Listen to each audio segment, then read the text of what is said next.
So from a really young age, we're basically fed this simple, unbreakable equation, right? Get good grades, be super intelligent, and you'll inevitably get rich. It's the ultimate promise. But what if being smart absolutely does not guarantee financial success?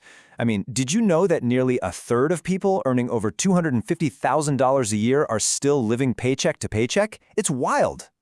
The reality is, sheer brain power very often fails to translate into actual lasting wealth. Okay, let's dive into this. Think about society's pinnacle of intellectual achievement for a second. We're talking doctors, engineers, scientists, top-tier college grads. These are, without a doubt, some of the smartest, most dedicated people on the planet.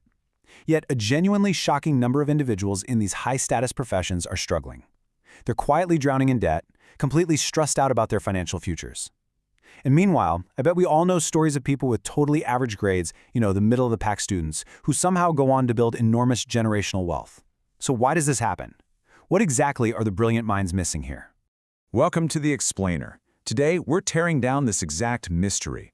We're going to look really closely at why your IQ won't automatically make you rich, and we're going to completely rewire how we think about money.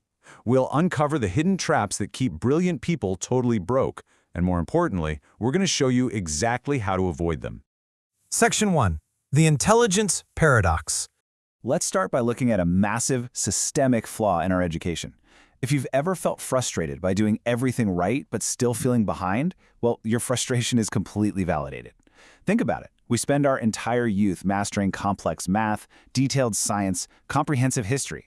But incredibly, almost no one is ever taught how to navigate taxes, manage debt, budget effectively, or actually build assets. The result? Years of intense academic training create absolute experts in a specific profession, but literal beginners in personal finance. They might earn high salaries, sure, but they simply don't know how to grow that money.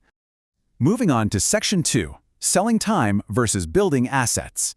Let's shift from those educational failures to the mechanical, day-to-day reality of how smart professionals actually work. A lot of highly intelligent people focus all their energy on landing a high-paying job. And hey, to be clear, there's absolutely nothing wrong with that. But there is a massive structural limitation to that path. When you sell your time, your income is strictly capped by the hours you can physically work. You hit a hard ceiling because, well, you only have 24 hours in a day. Wealthy people, on the other hand, focus on owning assets. They build or buy businesses, real estate, investments.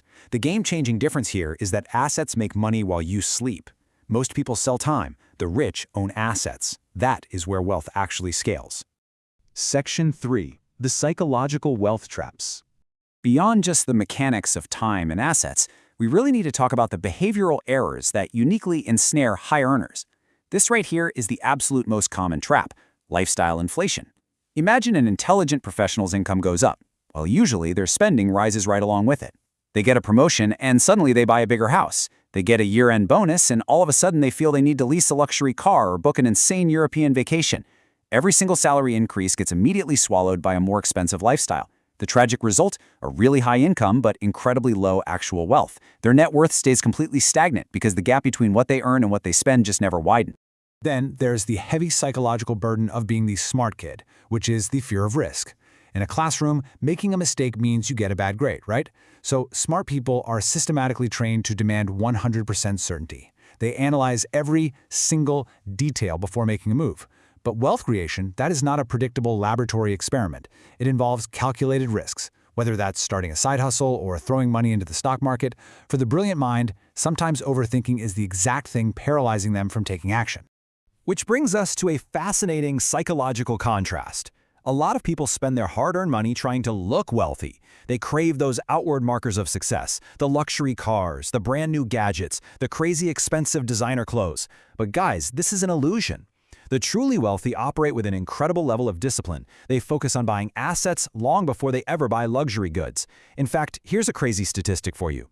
The most common cars driven by actual millionaires are Toyotas and Fords, not Ferraris. They fundamentally understand that the ultimate goal isn't looking rich for your neighbors. The goal is actually being rich.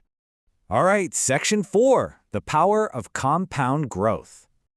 Let's pivot away from the traps holding smart people back and talk about the absolute ultimate lever you can pull for financial freedom. A lot of folks think investing can wait, so they just focus entirely on hoarding cash in a savings account. But saving alone rarely creates actual wealth, because inflation just eats away at your purchasing power over time. The real secret to wealth is compound growth.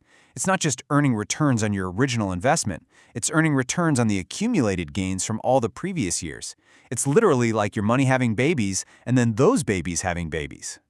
Think about how this builds over a lifetime. In your first decade, you make those initial investments, and honestly, the growth might look pretty modest. But by decade 2, that growth is actively accelerating because of that compounding effect. And by decade 3, boom, you hit massive exponential wealth. The key takeaway here is that the earlier you start, the bigger your advantage. Mathematically speaking, time in the market is just far more powerful than pure intelligence. You really don't need a genius-level IQ to get rich. You just need enough time for compounding to do the heavy lifting for you. Which brings us to Section 5, IQ versus financial intelligence.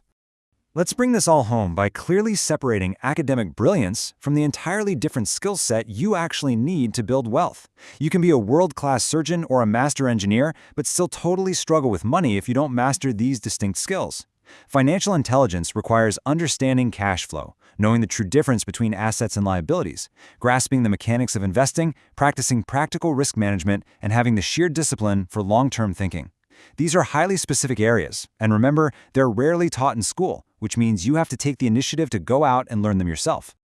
To sum up the core paradigm shift of this whole explainer, the richest people aren't always the smartest. They're very often just the people who understand how money actually works. Wealth is built through financial education, disciplined investing, smart behavioral decisions, and long-term thinking. I really want you to take away this empowering truth today. Financial success is a highly learnable skill. It is not some innate genetic talent. Intelligence alone just isn't enough. But once a smart person actively applies their mind to understanding money, their potential becomes truly limitless. Which leaves us with the final and probably most important question you have to ask yourself right now. Look at your own habits, your own income, your own assets.